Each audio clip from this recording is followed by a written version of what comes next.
What is going on, everyone, and what the hell is going on down there in Kirby? Over the past 24 hours, we have heard many different scenarios that this Houston Texans team could take.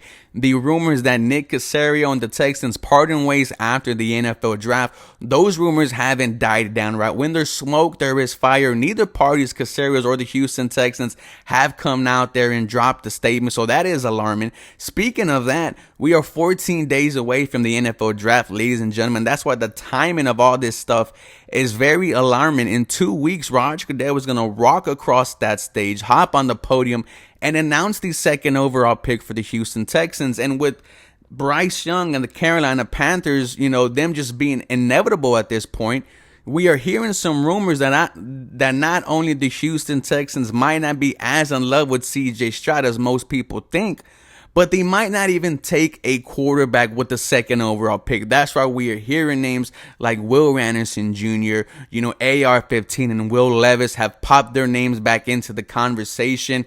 Then you turn on NFL Live, right? Try to calm yourself down. Then you see Shefty say that the Houston Texans have had some talks of trading from 12 to 3. What the hell is going on with this Houston Texans team? We're going to try to break it all down. Welcome, everyone. I drop daily Houston Texans content, so make sure you guys are coming back for more. Follow me on Twitter at 713HSP. Now, the first main storyline of all this is Nick Caserio and the Texans potentially parting ways after this draft. You have some fans, even saying, well, why the hell do I even want him in the war room? We know that it is common that if there is going to be some sort of GM or scout change, right, that they still help out in the war room. I don't know how I feel about that myself. I just think the timing of all this is very alarming. Is there a already potential power struggle, in the organization? And this is so confusing because a lot of us, me myself included, were giving Nick Caserio credit about this offseason, knocking it out the park with the hiring process, getting D'Amico Ryans. Then you have a B+ free agency, right? And everyone is, they weren't really overall excited about free agency, but they saw the vision. So everyone was just waiting for this season to start. Now with this potential breakup coming, is there a power struggle? Was there a meeting between D'Amico Ryans and Nick Caserio? What the hell happened to where now the Houston Texans might not have their GM, who has been in charge of this rebuild for the past 3 years? We are then hearing that with the second overall pick, maybe they don't draft a quarterback because C.J. Stroud, there is this, this test out there. It was called the S2 cognition test, and this is an article from The Athletic by Matt Barrows, and it says the S2 isn't an intelligence test like the 50-question Wonderlic exam, but rather measures how quickly and how accurately athletes process information. It's like the 40-yard dash for the brain. Now, some of the people who did really well in this test: Brock Purdy, Joe Burrow, Drew Brees, Josh Allen, Pat Mahomes, they all graded in the same percentile, so there was no reason why you saw the Brock Purdy success. And we've heard that C.J. Stroud maybe did not do a good job during this, and that's why the Houston Texans, who they believe in this test, might be weary of C.J. Stroud.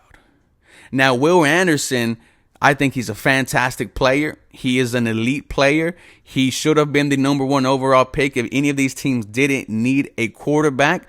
But how would the reaction be if the Houston Texans go out there and get Will Anderson and passing up on a quarterback? You would immediately hear the boos. You immediately see people frustrated and start to say, what is this Houston Texans team doing? And then with Adam Schefter going out there and saying, going from 12 to 3, trading up there, getting your QB, it is absolute crazy about what is going to happen in the next 14 days. The 27th cannot come fast here enough. What did the Houston Texans do at 2?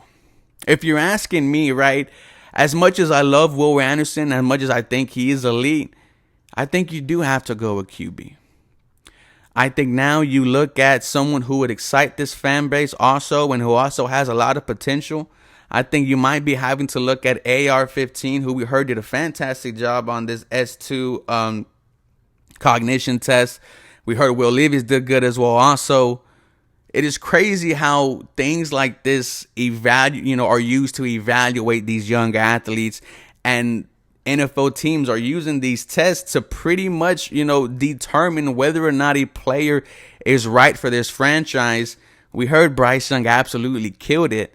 This all could have been prevented, ladies and gentlemen, if you just lose that game against the Indianapolis Colts. I'm going to keep on coming back to that part because that is where the Houston Texans find themselves now, with the possibility of you not even taking a quarterback with the second pick, your GM being gone after the draft, and a lot of fans are now wondering what the hell was going down there in Houston. You guys let me know what you think. What do y'all make out of this? As always, go Houston Texans. You guys have a very blessed day.